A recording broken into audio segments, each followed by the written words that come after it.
జై కాంగ్రెస్, జై కాంగ్రెస్. గట్టిగా మాట్లాడాలి. జై చేతులెత్తండి. జై కాంగ్రెస్.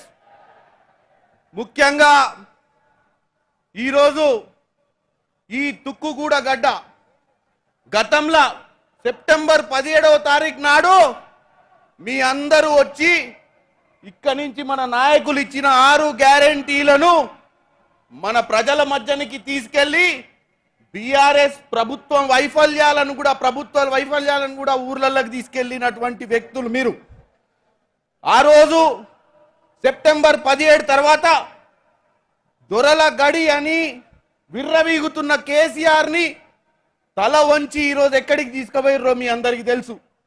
మళ్ళా అదే సందర్భం ఈరోజు ఈ వేదిక మీది నుంచి ఈ పార్లమెంటు ఎన్నికలకు భారతదేశానికే దిక్చూచిగా తుక్కుగూడ నుంచి ఈ జనజాతర మీరందరూ 119 నియోజకవర్గాల నుంచి ప్రతి బూత్ నుంచి వచ్చిన కార్యకర్తలందరికీ చేతులెత్తి దండం పెడుతున్నా. ఎందుకంటే ఈరోజు 64 మంది ఎమ్మెల్యేలు కూర్చున్నారు ఇక్కడ. ఆ రోజు సెప్టెంబర్ 12 నాడు 5 ఎమ్మెల్యేలు కూడా లేకుండే. మీరే ఈరోజు 64 మంది ఎమ్మెల్యేలను గెలిపించి కూర్చోబెట్టారు.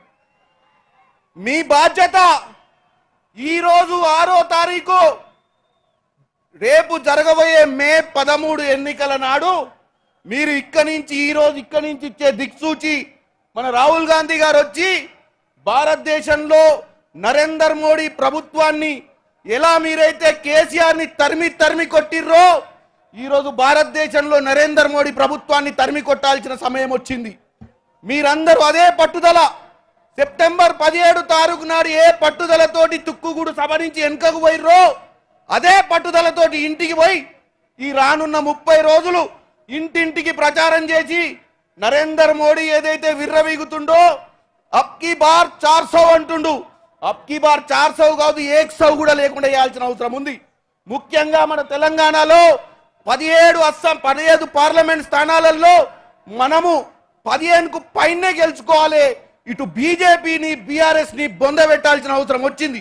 ఆల్రెడీ బీఆర్ఎస్ బొందవైంది కాబట్టి ఇప్పుడు బీజేపీ వాళ్ళు ఏదైతే అనుకుంటుర్రో మమ్మల్ని ప్రజలు ఆదరిస్తుర్రని వాస్తవంగా నేను ఎక్కువ మాట్లాడే, ఎందుకంటే చాలా మంది పెద్దలు ఒక్క ముక్క మీరు ప్రతి బూత్ నుంచి ఇక్కడికి వచ్చినటువంటి కాంగ్రెస్ కార్యకర్తలు ఒక్కొక్కరు 200 ఓట్లు వేయించినా మనం 15-16 సీట్లు గెలవడం ఖాయమని తెలియజేస్తూ మీరు దయచేసి తిరిగి మీ నియోజకవర్గాలకు వెళ్ళిన తర్వాత మీ బూతులకు వెళ్ళిన తర్వాత ఈ 30 రోజులు మన్న పనిచేసిన విధంగా పనిచేసి మాకు ఇక్కడ కూర్చున్నటువంటి పార్లమెంట్ అభ్యర్థులను 15 మందిని పార్లమెంటుకు పంపించాల్సిందిగా కోరుకుంటూ సెలవు తీసుకుంటున్నాను.